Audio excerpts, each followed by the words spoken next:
Hi everyone, and welcome to today's IAB Europe webinar with Integral Ad Science. My name is Marie-Claire and I'm from IAB Europe, and I will be joined shortly by Katie Grosvenor, Head of Sales at Integral Ad Science, to share some insights from some of their latest research into brand suitability and the role of contextual advertising during COVID-19. After Katie's presented, she will be joined by a panel of experts to explore this topic further, and Katie will introduce her panelists shortly. This webinar is part of a series of fact-based content and insights that we are providing to our members and with our members. And as part of this series, we have been doing our Economic Trends Forum with our Chief Economist, Daniel Knapp, providing insight into the short and long-term impact of COVID-19 in a series of monthly webinars, and the next one of those is on the 15th of July.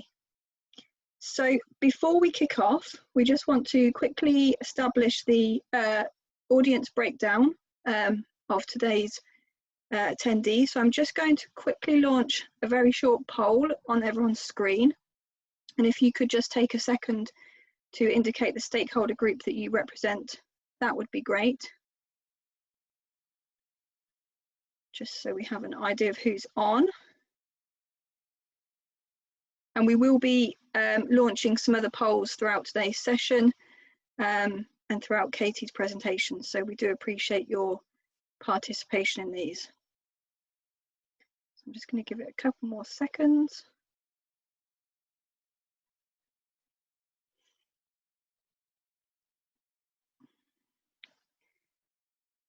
Cool, okay. Most people have voted. Okay, so I will share the results. So we have, as you can hopefully see, 10% advertisers, 43% of the audiences from agencies, 3% from publishers, and also another 43% from ad tech companies. I do see some people still connecting those. That may change slightly. Okay, so thank you for that. So yeah, as I said, we'll be doing a few other polls throughout the session, and we'll also be taking audience questions. And you can submit yours via the Q&A box at the bottom of the Zoom window. Any other queries not for the speakers, please send to myself or Helen via the chat box. The webinar is also being recorded and will be available to view along with the slides afterwards. So with that, I'm going to hand over to Katie to take us through the insights from their latest research. Over to you, Katie. Thank you. Thanks, Marie-Claire. I guess you can hear me. Let me know if not, Marie-Claire. Thank you very much. I can hear you loud and clear. Excellent, thank you. So thank you everybody for joining us today. I'm sure that lots of you have spent a great deal of time listening to industry webinars around COVID actually, and how we as an industry are changing. So we really appreciate you giving an hour of your time. I'm Katie Grosvenor. I lead the Northern European buy-side sales and strategy team at IAS. And kind of key to what we do really is understanding consumer digital behaviours and work with our clients to use those insights and our technology so their ads have the opportunity to be seen. I'm also joined by Stefan Rangelovic, who is the Director of Brand Safety and Digital Risk for EMEA at Group M, and Arani Saul, our Sky client, who is the Digital Media Controller, and also by my colleague Clem Birdsall, who runs our publisher and platform relationship. So an excellent crew with me today, and I'm going to really look forward to the panel later on.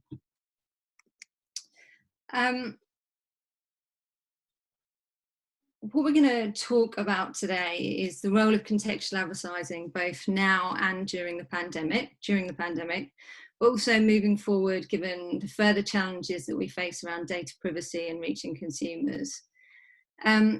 I think the terms navigating uncharted waters, uncertain times, the new normal, are phrases that we have heard time and time again in the past now 12 weeks. But however we kind of look back upon this time and however we call it, I think what we can agree is that 2020 is going to be a really transformative year. And we've demonstrated how quickly we can adapt to it in how we work, in how we interact with one another, in how we behave, in our individual roles within society, but also how we operate as businesses. And there's been a lot of discussion about how businesses and brands have reacted to the pandemic and other more recent global events. And there's a lot of scrutiny on the sincerity of those actions. And it's those who are demonstrating real action and demand for change that are kind of being praised. I think what's wonderful is that as advertisers have really demonstrated how quickly they can change their creative. But fundamentally, it's the brands that are addressing their methodology of how and what is reaching their audience are the ones that are really standing out from the crowd. And that's where it moves really into, or from around brand safety and actually into what brands consider is brand suitable. Now, I won't read this quote, but it is from a gentleman, I saw it on LinkedIn the other day, called Jake Dubbins. He's the managing director of Media Bounty, but he's also the co-founder and co-chair of the Conscious Advertising Network. And it's a really lovely quote, but essentially what it says is you can, if you don't, you can talk the talk, but if you don't walk the walk, your actions are seen as hollow. And you will be found out.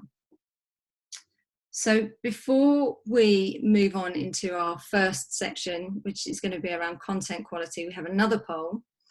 And we just want to ask you quickly, what is the top digital media challenge for your organisation expects to face in the next 6 months? Is it accurate targeting? Is it brand safety, brand suitability, contextual targeting, assessment of campaign return on investment, or data privacy legislation?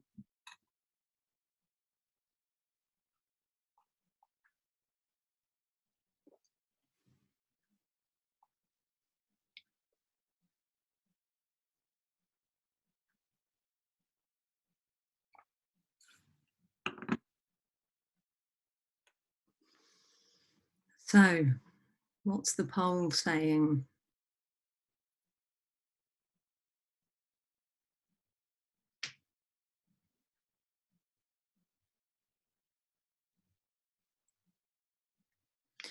Okay, so actually there's sort of an even split at the top. We can see that accurate targeting, assessment of return on investment are really high, but luckily for me, brand suitability is coming out on top, which is great because that's what we're going to be talking about today.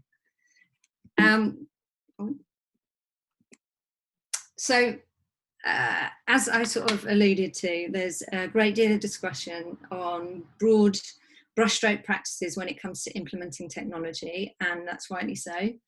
The question of how it can impede the growth of businesses or handcuff certain parts of the industry, or how it has the potential to marginalise communities and stop quality content reaching audiences. It's really important for brands to kind of hold us accountable and for us all to work together on that. What has been the benefit, I guess, if there is any benefit of COVID, is that it's forced us out of a discussion and given us a very real life push to defining what's brand suitable and understanding the importance of contextual in reaching audiences. What I'm briefly going to cover today are some insights from the people who matter, our consumers, the UK consumers, and how they feel about brand suitability from a content ad adjacency perspective, from a COVID related perspective, but also from a data control perspective. Our first set of insights come from a study that we did called The Ripple Effect, where we looked into consumer perceptions on page content quality. We ran the survey really to determine people's thoughts on ad relevance and the context that it's next to. And we wanted to understand really how people perceive brands in relation to the environment where they were run. The study was built on our biometrics study that we conducted last year in partnership with Neuro Insight. We found that ads really above kind of message or brand, when an ad is seen in high quality context, they are more memorable.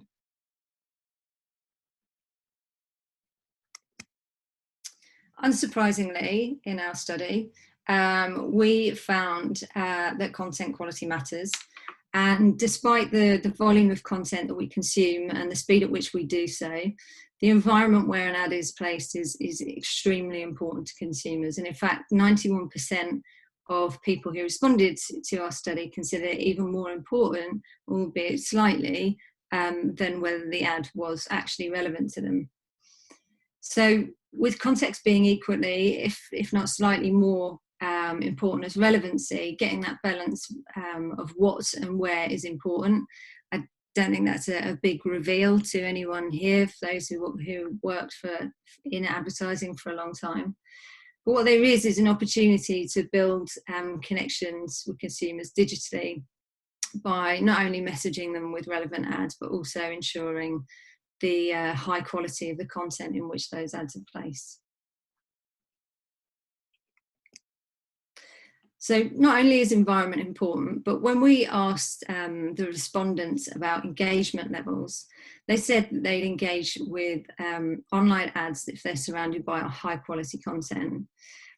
And people are more likely to recall a brand or an ad that's given a larger story. So if it's built from a variety of factors, so ad creatives or messaging, platform, environment, etc.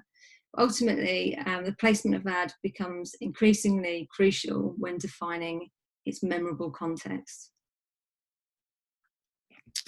What I didn't point out is at the beginning, when we ran this study, we actually ran it globally. And what you can see is it's fairly consistent across markets, but obviously you can see there Indonesia has the highest volume of people who said they were likely to engage with content around high quality. Conversely, when placed in a low quality site, so that's one that's categorised as high risk, consumer perceptions were deeply affected by the content and the environment in which they've seen the advert. So much so that 88% of people said they found them annoying, 55% said they definitely feel less favourable, and 70%, this is a huge figure, said they'll stop using that brand altogether. So placing ads in low quality environments really can damage a consumer's perception of your brands. So with the pace of change will never be as slow as it is today. Content is being created at an unprecedented rate worldwide, and we can see there that it's estimated by the International Data Corporation that by 2025 there will be 163 zettabytes of data, which sounds massive. I can't even comprehend it. So maintaining brand safety and suitability standards when there is that data creation, technology and people like us need to keep pace with that creation to achieve reliable precision at scale for our clients. So that's kind of the environment. Before we move on to the next session, we have another poll. So if I can ask you to answer, what is the level of concern? Oh, I just have to move that. What is the level of concern in your business regarding potential brand suitability risks during the current pandemic? Is it high, moderate, or low?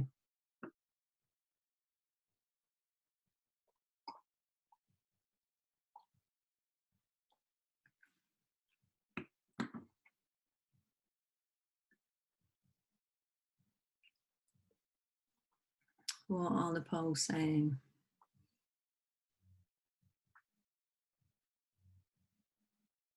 Okay, so again, it looks like most people have either marked it moderate to high, high being the greatest at 43%. I'll just close that.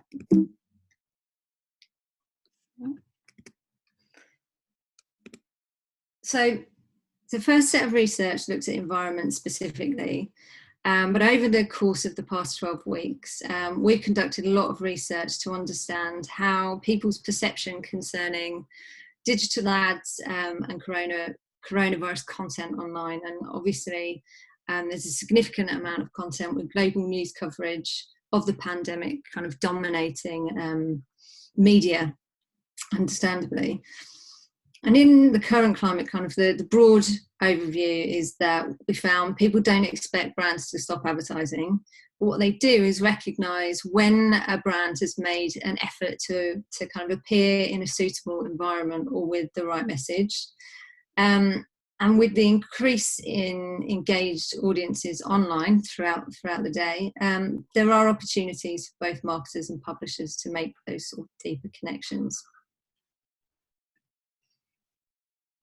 As I said, we have run quite a lot of studies during this time to help our clients, and we ran two specifically to determine people's perceptions on coronavirus content. And we ran one back in March, so it was the week after we were all asked to stay at home, and then one at the end of April.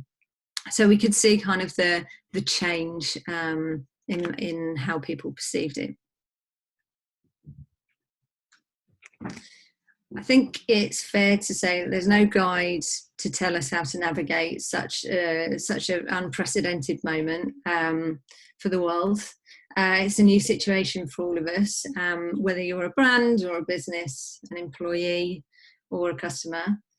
But more than ever, I think what it highlights is we need to reassess our kind of business priorities and our values and what we stand for and who we stand with, and change those strategies accordingly.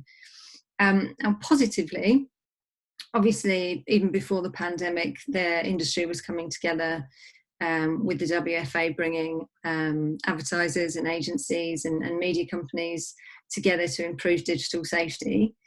And when the pandemic hit, we're very lucky to have clients who wanted to address their approach or kind of analyse where they were at very quickly.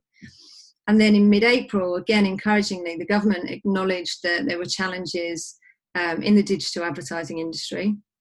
And they called us all together for a constructive, collaborative approach with all parts of the industry playing their part in supporting the news sector and asking brands to review their kind of guidance on things like removing blunt tools and taking a nuanced approach, and encouraged brands to review the ISBA keyword guidance. So what we found in this study was, unsurprisingly, people are still, after, I think at that point, 6 or 7 weeks seeking news online, and really that they felt the suitability regarding coronavirus content depended on the brands. So 81% of the people we asked were still actively seeking out coronavirus content. So, you know, what are the symptoms? What do I need to do? And 88% of people were actively seeking out news content due to the situation. And for me, I think that's a real insight into why news corporations are so important for us now, when we feel perhaps disconnected from not only one another, but decisions that are made for us. We also found that appearing next to coronavirus content didn't actually change consumers' opinions of brands that much, and actually 11% of the people we asked feel more favourable towards brands that are next to coronavirus content. What we did hear from the people we asked is that they prefer to see healthcare and government ads alongside the coronavirus content. And you can see here is over time, both of those sectors increased relevance for people compared to the previous report, with healthcare and pharma going from 46 to 55. And you can see the government moving up from 39 to 43%. The study explored consumption patterns as well to better understand where people were getting their information from and what types of content they found acceptable for brands.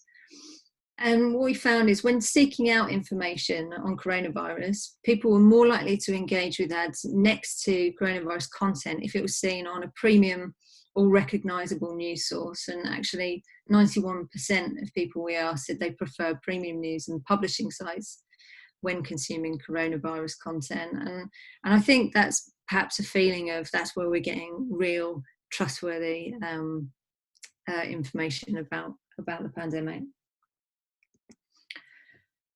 And of course, the sentiment of coronavirus content matters as well. That's what we found in our survey. When seeing coronavirus content, people were more receptive to ads that appeared alongside positive coverage.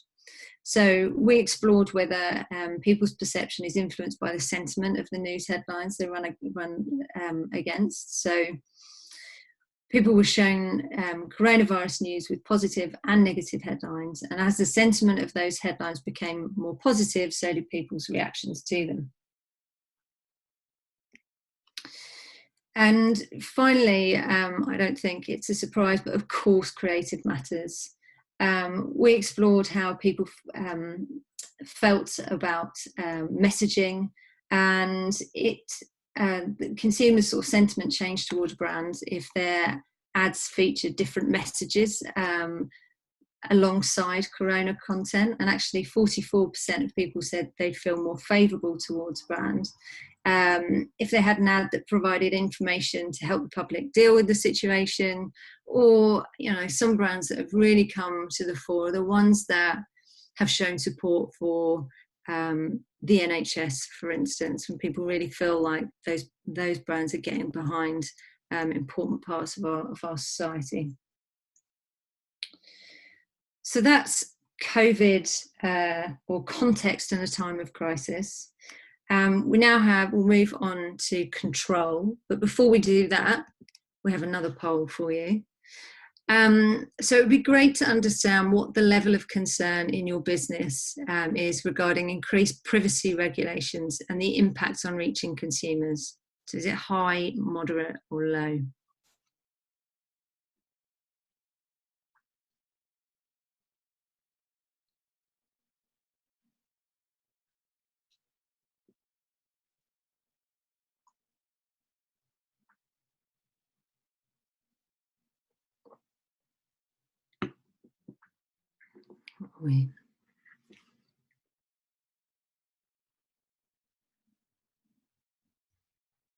How are people feeling about that? Okay, so actually it's really high, or higher, I guess, than I was expecting, with 53% of you saying that it's high and 45% moderate, and 3% saying low. So this is, I guess, the final section of our research. We've talked about content quality, we've talked about context in a time of crisis, and now this really is about consumer control. And what contextual targeting, as everybody understands, is it's an opportunity to reach consumers amid privacy preferences and regulation. And what contextual targeting provides is an alternative tactic to take a deeper look at the content on a page, and that assesses the categories. So what are the topics on the page, the sentiment, so is it positive or is it negative, and of course the emotions. What's the emotion that's being conveyed in that story, and really how one understands it in the same way that a human would. The scope of sort of traditional methods in reaching people are perhaps going to be slightly more limited, but what we know is that consumers are taking back control and data privacy into their own hands. So we ran another study, a final study in the UK, where we asked people how they perceive data collection and targeted digital advertising practices. So as we are spending more time and more money on the internet, we certainly are here in Brighton, The vast majority of people say they care about protecting their privacy. Most people are aware of the existing privacy regulations. Actually, 94% of people said that their online data privacy was really important to them. And as a result, perhaps because they feel responsible for their own data, lots of people are taking control of it themselves and taking measures to restrict their online footprint. So you can see here things like deleting our browser history and our browser cookies. More and more people are doing that, and they're doing it at a more regular basis. So the question was around 30 days. More time online obviously means more opportunities for data collection, and we know it as consumers, and nearly 9 out of 10 people said they understand their data is used for advertising. But what people we asked did say is they voiced their confusion with regards to how the ads are placed on the page that they view online, and 57% of people said they hold the sites that they are seeing the ad on accountable for their experience. We also found that people prefer to be targeted in environments where they're already likely to be purchasing something or already sharing information due to the nature of environment, so shopping or social media. And finally, we found from the people that we asked that they prefer brands to target them based on their interests and purchase history rather than on their personal details such as demographic data or their location. And the final point here, we just dug a bit deeper into that, and you can see that it's the top things are at 35% that you want to be targeted based on what you previously bought, or whether the ads are relevant to where you're buying, or things like the content of the site. So if you are on a car site, if you're on Auto Trader, a car advert is relevant. So that's a bit more of a breakdown on that. So they're the 3 studies that we've recently released. There's a lot more data behind each of those points, which can be found on our website, and we can send the links around afterwards. I guess to capture that, because I'm conscious there are a lot of stats just thrown at you there, just some key takeaways. So the things that we would suggest based on those insights and research that we found is, first of all, checking whether your brand, but also wider business values are reflected in your creative and your buying approach, and your kind of adoption of technology. Also to work really closely with all your media partners, be that agency, technology partners, and foster an open dialogue so that actually everyone within that chain knows what is suitable for your brand. Remember that not all COVID stories are damaging for your brand, and actually, and what we've seen is great, refine that suitability strategy and kind of don't go for a broad stroke approach. If you are using keywords, upgrade that to page level analysis. So like we talked about in terms of context, semantics, the sentiment and the emotion. Remember that people are more receptive to ads in the right environment and prefer to be targeted based on that and also their interests. And finally, that context matters. So evolving regulations and consumer preferences are going to require a shift to contextual targeting, and that's really what we kind of all need to be looking at for the future. So thank you very much. As I said, a lot of that detail can be found here. You can see the link to the Insider. Probably enough of me chatting, and now we should get onto the panel where we've got some great people to answer some questions. As Marie, I need to start my video. As Marie Claire mentioned, I think on the Q&A box, you can now put in some questions, and we do have some also already in. So I can see some guys are still on mute.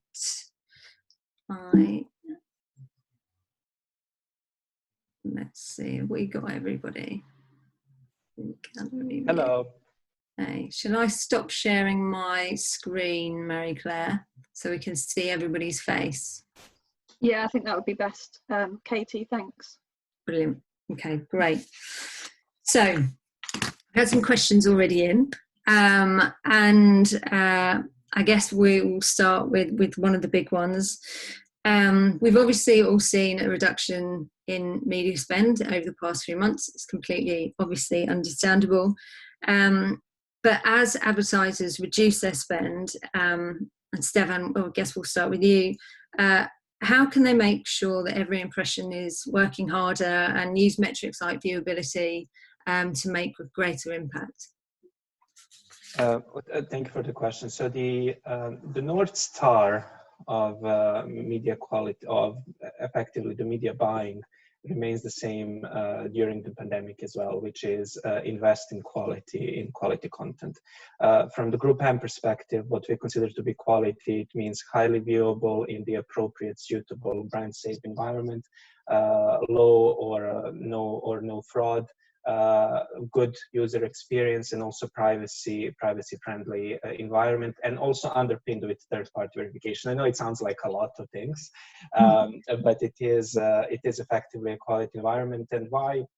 And why this works harder for this kind of environment works harder for your money is because we actually, the Group M, we actually did a few studies, and I'll just mention two. Both of them were by coincidence with IS. One in France, where it was proven that when a brand used the pre-bid segment for all of these quality measures, that allowed them to allocate 15% of budgets towards quality media. And the other one was in the Nordics, where 3 big brands participated. And what was obvious at that point, that online conversion lift was significantly higher. And I'm speaking about 70% plus in comparison from viewable to non-viewable ads. So our recommendation is always invest in quality to get your dollars work harder, or pounds. And Rani, is there anything that you would build upon that in terms of what you guys are doing at Sky? Yeah, so we are actually working with Mediacom, a Group M agency, and Integral, and kind of building on both those things. I think kind of, as Stefan said, it's always been important even outside the pandemic. I think it's just, there's been a bit of a focus on it inside the pandemic with people outside of digital marketing, understanding how you are spending your money.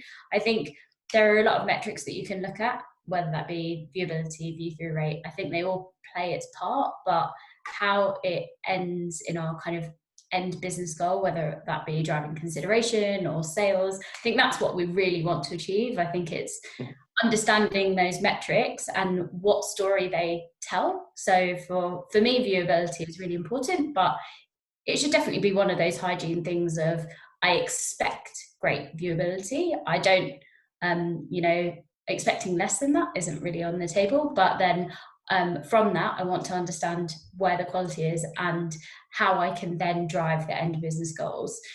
So that, I suppose that's the only build, really. Okay, but I guess building on that then, in terms of what marketers can get from their ad data, so that's sort of any third-party data, publisher data, how does that help you in terms of allocating your spend across the different channels?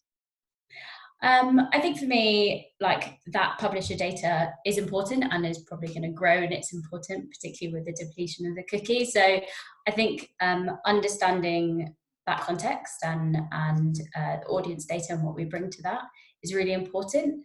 I would say that as we move into this new world of kind of understanding where the market is going to get to, we need to understand how we use our first party data and how we use publisher data to kind of marry together to be even more effective. And I think how we get there in the next kind of year or 2 years, really, and what we see as the future is definitely going to evolve. I think in that time period, it's really about testing with a number of key publishers, because I think, working with a few first to really understand the scale and how we can do that, and then understanding how we expand further than that is really what is important for me. Okay, so that's a positive in terms of testing with key publishers. But Clem, have you got anything kind of to build on that in terms of how brands can be using publisher data? Yeah, absolutely. Like the biggest thing for me and what we hear from publishers is, if you're after more insights and sort of information, talk to the publisher, see what they can bring to the table. Is it the sport content performs better than news, performs better than lifestyle, better than travel? Like comparing that information, and then are they able to go deeper and say time in view on sport is much higher, so that's obviously this creative resonates well with that. And then can they go deeper still and say, is it articles of joy or fear or positive or negative sentiment, and then how does that impact the results as well? And if you're seeing that sport might be a really good sort of contextual base, but if it's really feelings of sort of joy that are bringing the most sort of the best results, either from a time in view or a click-through rate, how can that sort of feeling of joy be applied across different channels, or your creative sort of adapted to sort of fit that as well?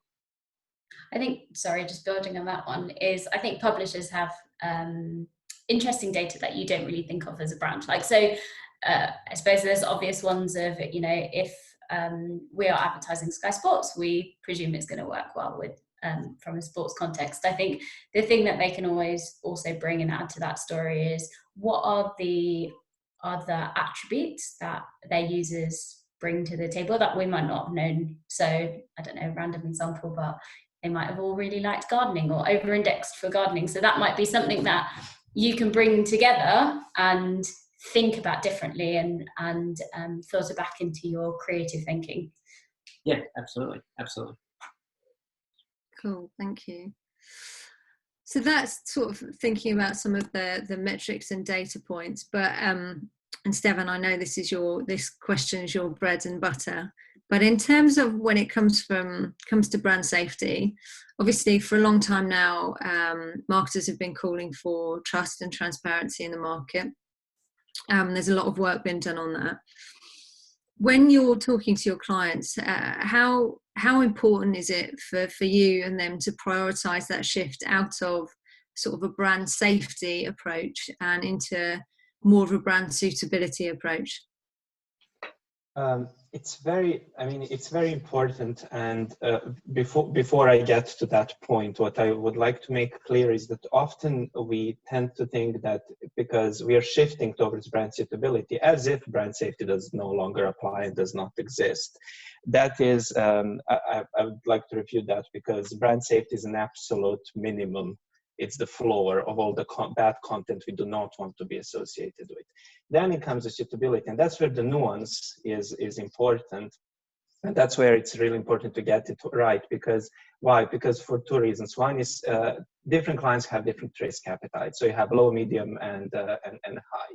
As soon as the industry realizes that, I think we will get better consistency and adaptation across the board, and we will obviously see more. I would even argue we would see more investment flying into some of the publishers and some of the supply that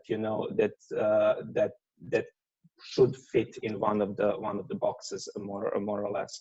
And then on top of that comes the contextual relevance. And I think what you just mentioned, like you had quite a lot of stuff in the presentation, really lots of interesting insights. But what stuck with me was that people like to see pharma next to COVID stories. Well, I mean, you would think good morning, it's obvious. But I think as more we move into that area, suitability will become not only important but crucial, because it will actually drive performance and effectiveness in the long run. So we're all in, but do not forget safety first. Good. And I guess obviously, and you picked up the point in terms of ads kind of next to COVID and the types of brands. I guess building on that, do you think COVID and Arani, I guess we'll start with you. at Sky. Do you think that shifted your priorities with regards to context and brand safety? The sort of urgency now that we find in a COVID world? Yeah, I'm going to go back to the previous question and probably answer them both together. I think I agree with Stefan, like brand safety is a flaw. It's like a minimum that you should expect. And I think over the last few years, we've been working with our corporate comms and policy colleagues at Sky just to kind of agree what that flaw is and agree kind of where we should and shouldn't be, because I think we as digital marketers have been making that decision sometimes, whereas I think having a more diverse range of opinions in the room and different disciplines is really important. I think as we've kind of gone into COVID, there's been a lot more interest around the business about where we place our advertising. I think we took a stance really early on that we wouldn't block any, like all Corona content. We would block very specific content. So things around like a miracle cure, like things that we know are false, is false news. So I think that was where we took the decision that, you know, news is really important, and it's important that people get like factual news, as in it's important that you get the right news. I think as the responsibility of an advertiser is to also fund that news. And it's interesting the stats that you talked about, because going into COVID, and particularly when everyone was kind of sent home into lockdown, content became even more important. So the role for what Sky played in people's lives was actually really important. So I think that's where we married it together and thought about the our suitability and where we should be placing our advertising, really. And then Clem, I guess, so from the other side, in terms of how publishers are adapting given the pandemic, I assume the priorities have also shifted there on the sell side?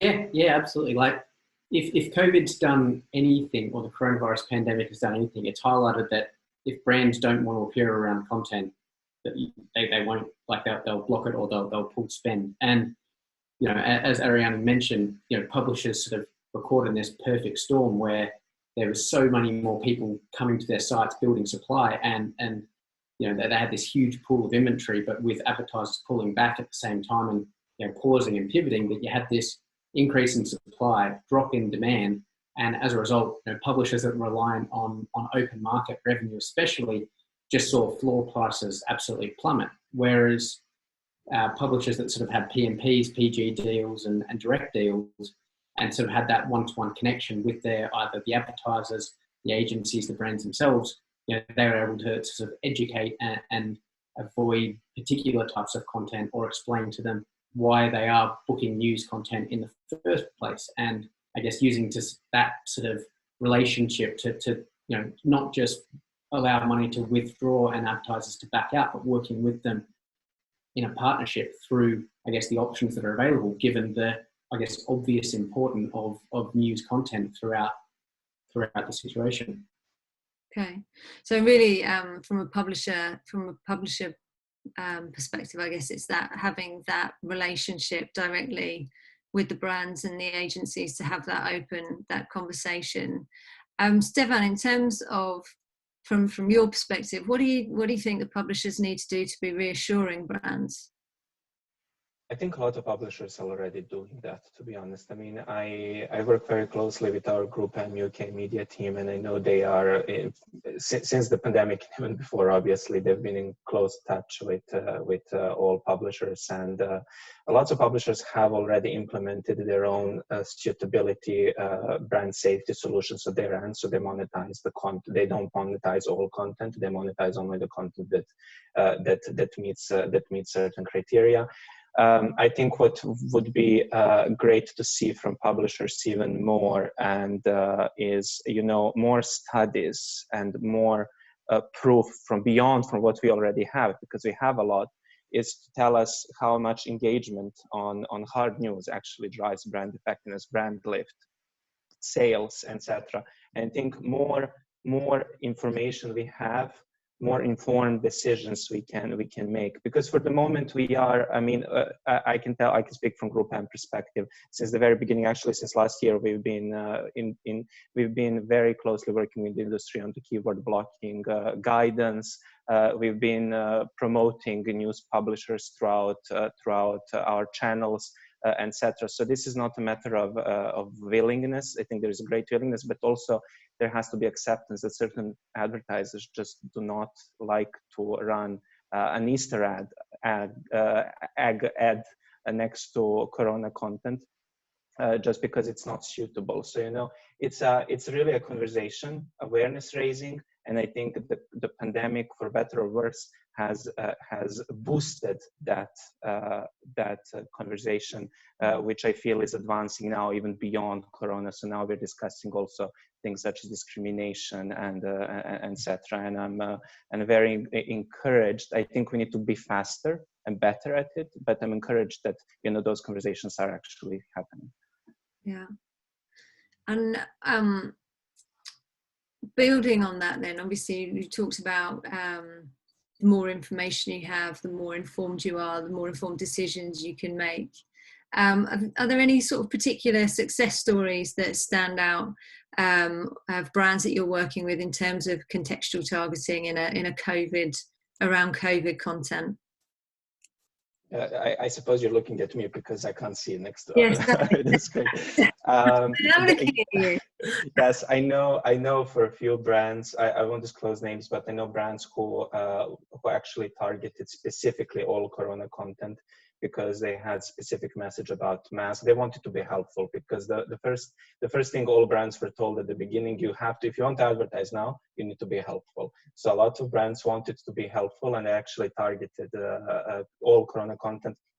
Some simply, majority of our clients actually didn't block all Corona content. They blocked only very specific, very bad content that they found unsuitable. So I know quite a lot of brands actually went for positive sentiment or even neutral sentiment targeting of Corona, because they knew that that's where the audience was. Okay. And Clem, from kind of a sales side point of view, are there success stories that you've seen there in the past 3 weeks, 3 months even? I wish it was 3 weeks.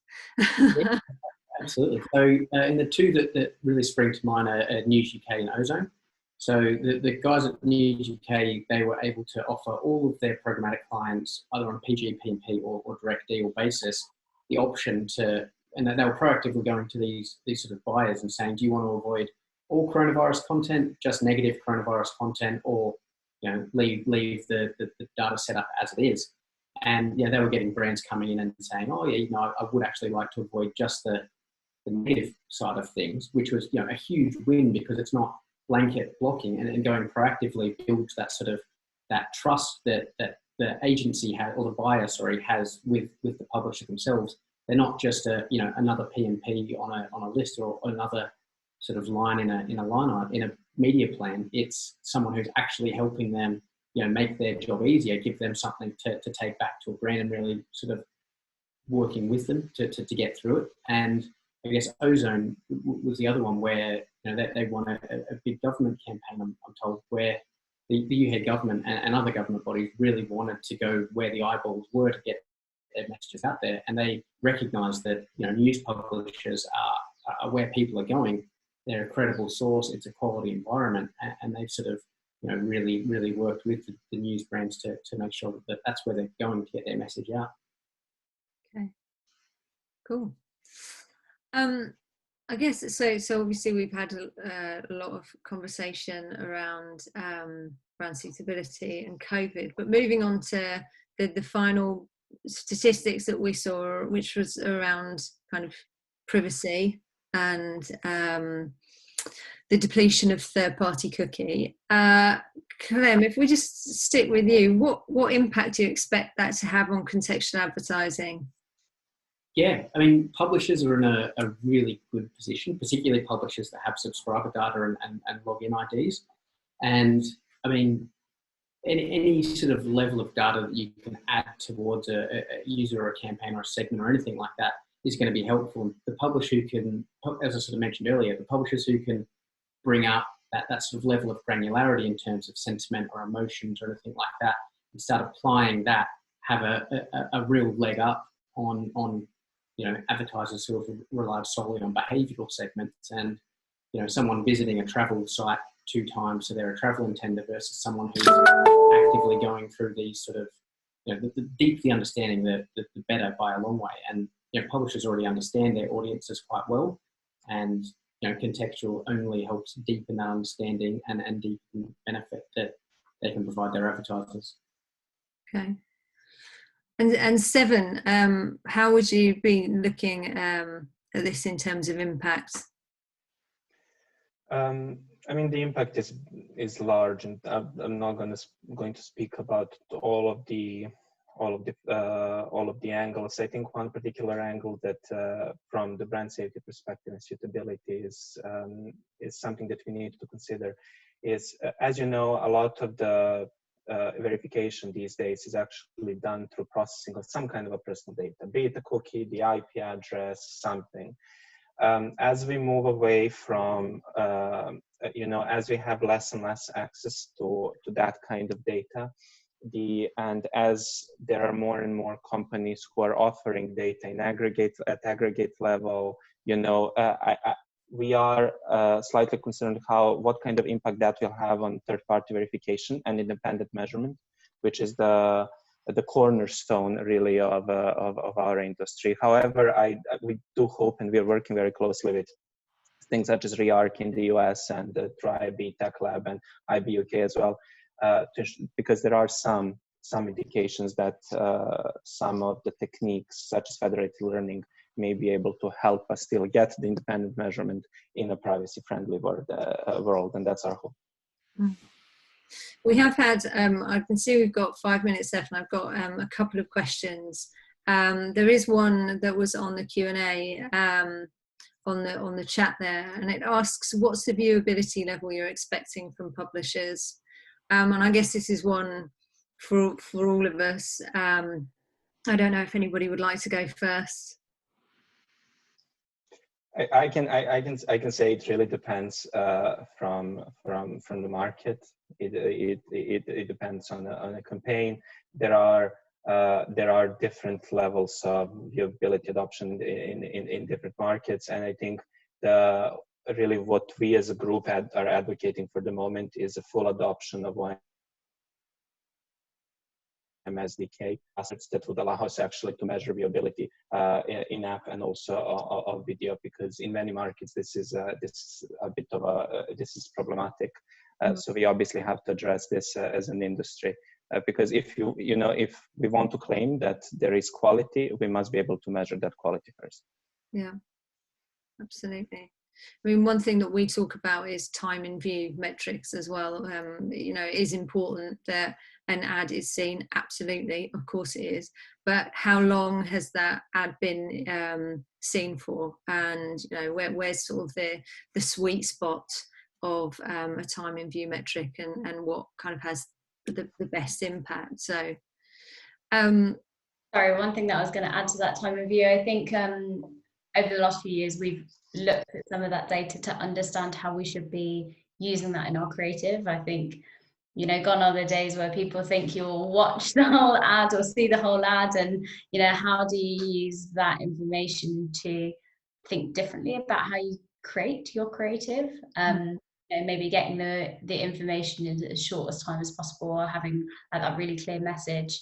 I think that's probably one of the most important and impactful ways of how you use that data, not just from a media perspective, but from a creative perspective as well.